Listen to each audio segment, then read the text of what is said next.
Salut, ici Carl. Ouais? Hey, je peux pas croire, Chris. J'en reviendrai toujours pas.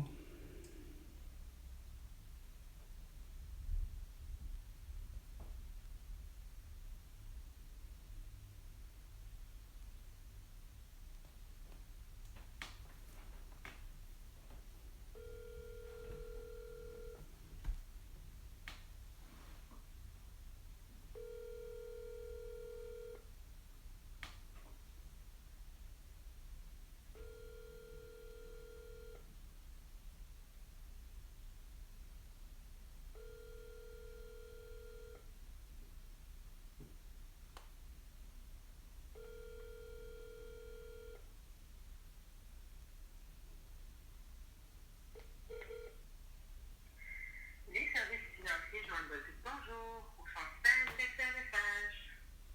Pour laisser un numéro de rappel, faites le 5. Joanne, Carl à l'appareil. Vraiment, décidément, il y a une affaire. Hein? T'as vraiment toujours eu jamais des arguments pour faire comprendre quelque chose à des gens de PIC ou de Mackenzie. 1, le client a toujours raison. 2, l'argent du client, c'est à lui de disposer. Puis 3, ben, regarde, ils sont vraiment pas vite sur la gâchette, comme je te disais. Ça fait 13 jours que je suis pas payé, OK? Puis par le manque de carrément de discernement de tes collègues de travail, pas capable de comprendre qu'au mois de septembre 2023, la même chose, comme ils n'ont pas su débloquer puis d'envoyer les demandes, hein, ça, pour ce que tu sais, ben, ça a occasionné le fait que j'ai été 5 jours à pas manger en mois de septembre. Puis là, ben, parce que c'est encore des cabochons qui ne veulent pas déposer puis qui ne comprennent pas l'urgence de la situation, là, ben, ça fait 13 jours que j'ai pas d'argent, puis ça fait 10 jours que j'ai pas mangé.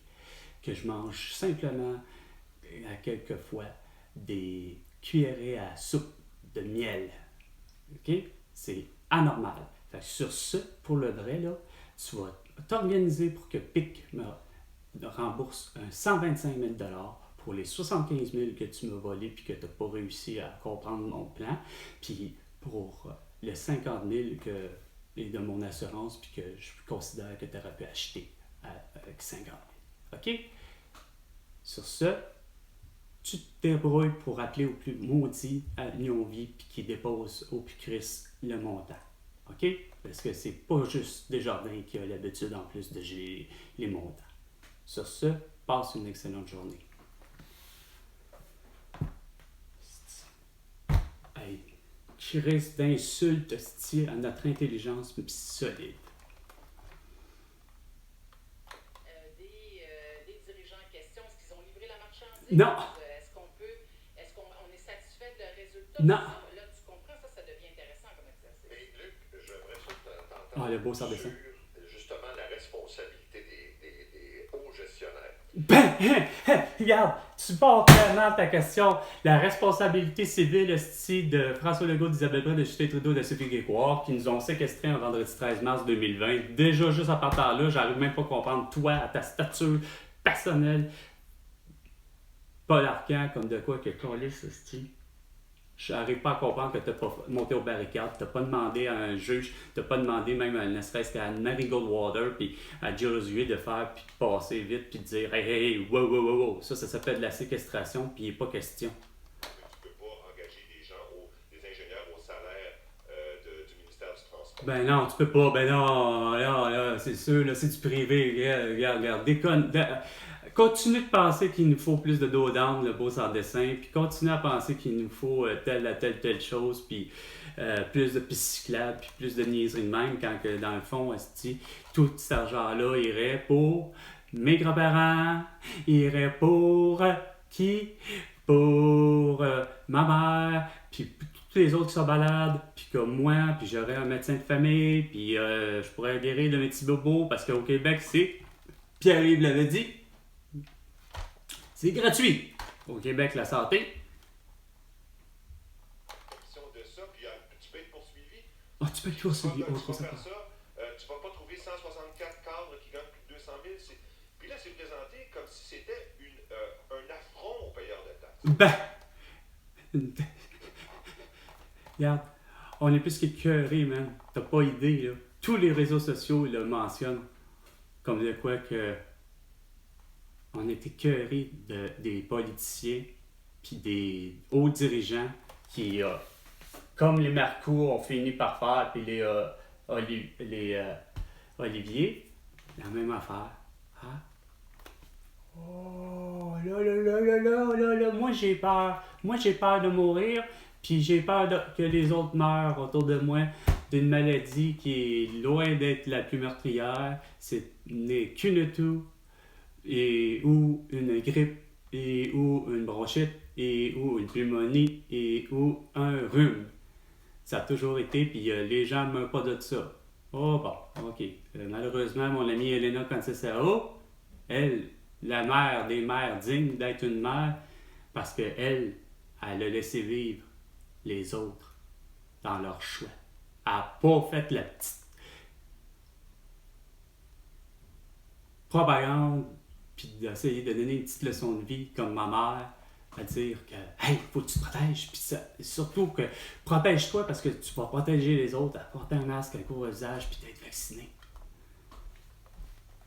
Les sophismes les plus. C'est un euphémisme même rendu là. Sophisme. 5 jours par semaine au bureau. Oh, il ramène un autre sujet. Oui, 5 jours par semaine. 150. Ouais, ben ça, c'est une autre affaire. Ça, c'est fait, là. Regarde. C'est à se demander comment ça se fait que vous n'avez pas écouté Lucien Bouchard, qui l'avait dit que déjà en partant, lui, de voir que les gens veulent réduire le nombre d'heures, de passer de 50 heures semaine à aller à 40 heures semaine, il l'avait dit, on va frapper un mur. Puis là, ben, la petite Valérie Leboeuf, par exemple, elle a sa petite semaine de 4 jours avec Catherine Beauchamp, puis probablement toi aussi, Nathalie Normando, ça vous fait votre affaire, puis que vous travaillez même pas, Chris, 8 heures. Hey, je travaillais des quarts de 12 heures, tabarnak, de nuit. OK? Alain, c'est sur Delorivier-Nord. Ah ouais, Delorivier-Nord.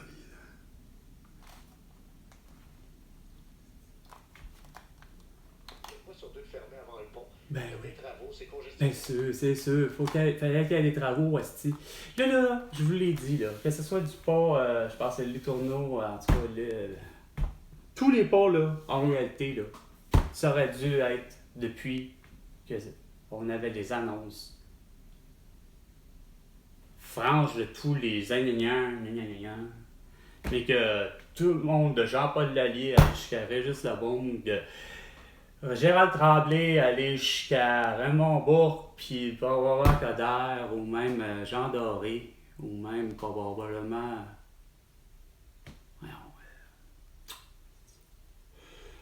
Celui qui a été souvent très adoré, là, à 9h15 minutes, là, Jean Drapeau. OK? Tout le monde savait que le pont de Québec rouille.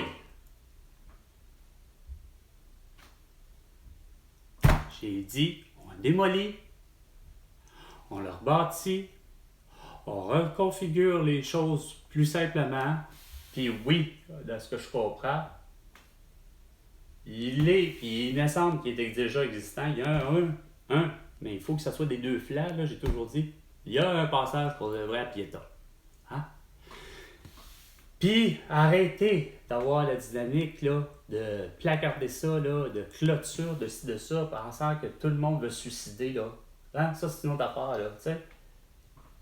Votre, justement, thanatophobie est légendaire, de la peur de la mort, pour soi, dans toutes ces situations-là, mais pour les autres, hein? Ah, il va y avoir des gens qui vont vouloir se suicider, ils vont se lancer en bas du pont Jean-Cartier, puis ainsi de suite. Là, tu démolis ça au grand complet, tu le rebâtis, évidemment, pour être sûr d'accueillir vraiment tout. Le fameux train voyageur qui est déjà là, puis rendu là, pas juste le train voyageur, probablement des trains aussi de marchandises. Ah, ok, c'est correct, j'ai pas de problème. Puis les deux voies, hostie, sont faites avec un tablier en asphalte, puis il y a 3 bas chaque côté, puis etc. Tu fais la même chose avec le pont Jacques-Cartier, puis quand tu regardes le pont Jacques-Cartier, en principe, tu étais supposé d'avoir, pas des hôtels, mais dans les pieds, dans les piliers, puis même sur les dessus, je pense qu'il y a des structures qui sont supposées d'être là pour avoir des grandes salles de réception. Fait que ça n'a jamais eu lieu. Non, la seule chose que vous faisiez avec le pont Jacques-Cartier, c'est de le fermer le mercredi puis le samedi pour les compétitions de feux d'artifice. Au lieu de sacrement, je peux comprendre très bien, écoute, il ne faudrait pas qu'il y ait un feu d'artifice qui passe tout croche puis qui se ramasse directement, c'est une vraie bombe, là. Je veux pas que ça brise la structure, là, tu sais, plus qu'il faut. Fait que c'est compréhensible de ne pas avoir de gens à ces moments-là, sauf que Chris, vous avez, depuis la construction, non, vous avez fait, dans le temps, une bonne rénovation, reconfiguré comme il faut l'angle de, semble-t-il, justement, la courbe de la mort du pont Jacques-Cartier, qui a eu nombreux accidents impliquant la mort. Ben, vous l'avez corrigé, puis c'est correct, mais c'est ce genre de plan-là, c'est que tu démolis, puis etc. Parce que c'est pas que le plan il est pas bon, c'est pas que les matériaux sont pas bons, c'est que les matériaux rouillent. Puis pourquoi qu'ils rouillent? Parce que vous vous entêtez à utiliser de l'acier. Non pas qu'il faut vérifier par l'acier inoxydable, c'est pas ça, mais c'est que faut que vous y mettiez cette fameuse enduit au produit, au scellant déjà avant, qui est justement imperméable, puis vous allez pouvoir le mettre dans le béton, dans votre ciment, puis vous allez pouvoir faire en sorte que justement, il n'y aura plus d'érosion, il n'y aura plus de rouille qui va se créer sacrément avec le... Il n'y en aura plus de rouille sur l'armature de métal, etc., puis etc., puis etc. Puis là, après ça, évidemment, il va falloir l'entretenir. Là, l'idée que j'ai, c'est que malheureusement, pour venir malheureusement à des ponts, puis tous ces genres d'infrastructures-là, payant. Et c'est 1$ le passage. Quand même que le piéton, sacrément, va emprunter le pont Jacques-Cartier ou le pont Québec avec, c'est 1$. Il passe, il revient, c'est 1$. De cette façon-là, c'est clair que ça va gérer l'administration, la paperasserie, la bureaucratie, et ça va gérer effectivement le coût d'entretien et des éventuels, justement, réparations, etc., qui n'en sera nécessaire. Et ça, c'est le même pour toutes les infrastructures. C'est de cette façon-là qu'on aurait dû faire. Puis, oui, mais une taxe de 5%, si on peut dire, sur, mettons, la personne qui achète une tasse de transport en commun, oui, il y a une taxe qui va aller de plus là-dessus, avec un coût raisonnable, mais la même chose pour les immatriculations.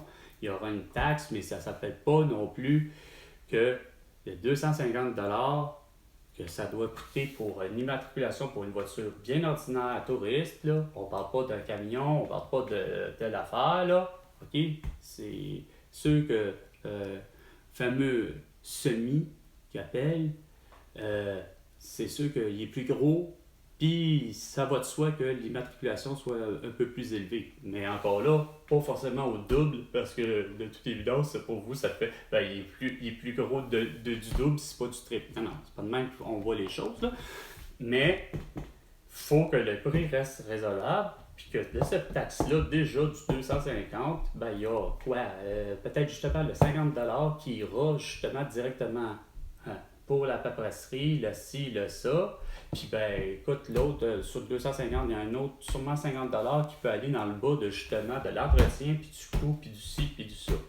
Ce qui fait que le touriste, il va contribuer, pas par ses immatriculations, mais le touriste qui vient, quand même qu'il soit un Américain, quand même qu'il soit un Français, quand même qu'il soit un Camerounais, un Chinois, tant que c'est pas Xi Jinping, quand même que ça soit un Afghanistan, que ça soit un Palestinien, que ça soit un Israélien, mais que de toute évidence, c'est pas Netanyahu ou Abbas ou encore Osama Ben Laden, ben, moi, j'ai pas de petit problème à ce qu'il paye $1 pour son passage de piétonnier ou qu'il paye son passage de voiture à ce prix ou que par la seule chose que les gens vont sauver, le passage, puis encore, c'est que si tu prends le train voyageur, ben, ah oui, ça va être facturé. Tu as décidé de sortir par le pont Victoria pour rentrer par le pont Via Rail, puis nanana, ben, regarde, ça va faire $1, puis quand tu reviens, c'est $1, ça veut dire que c'est le coût du prix du billet, ben, il va être taxé de au moins $4 déjà par temps. Ah, c'est là que tu m'envoies les... Hey boy, vraiment, vous êtes... Oh, c'est vraiment dégueulasse. Ah, puis, pourquoi tu changes les dates, asti? Je suis posé de te voir.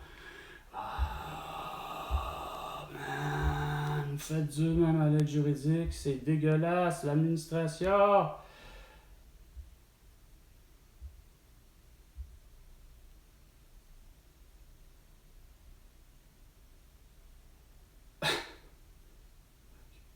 Vraiment, c'est dégueulasse. Vous avez une petite façon de faire les choses. Man.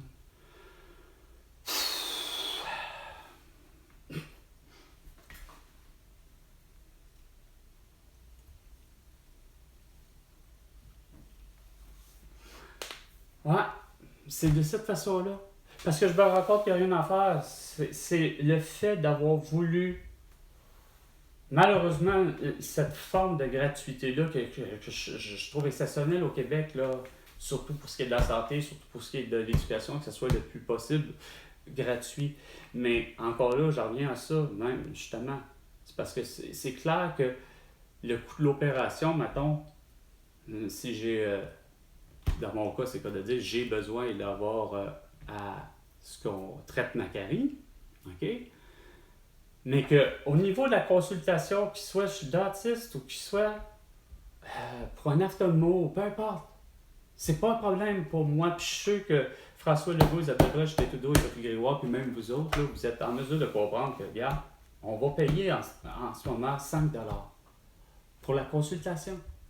Pour la même raison que ça, ce 5$ là va faire en sorte que pour l'établissement, ben écoute, il doit avoir au moins facilement 5$. Dans ce 5$ là, on est capable de mettre au moins $1 de côté pour les infrastructures, pour pas juste pour les médicaments, mais les infrastructures, les outils que ce soit le scalpel, que ce soit ci, que ce soit ça. Tu sais, puis pour la bâtisse.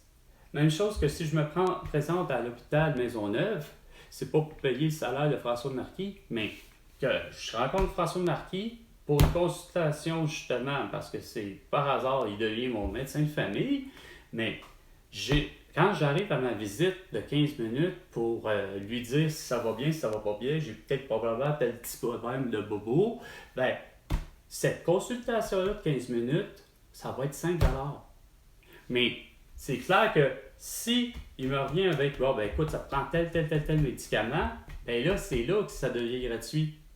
C'est là que si même ça devient une opération comme mon père, ou comme pour Alain Valboncoeur, que les gens sont là surtout pour une opération à cœur ouvert pratiquement, ben ça, tout ce bout-là est gratuit. Pourquoi? Parce qu'on l'a payé de nos taxes, de nos impôts.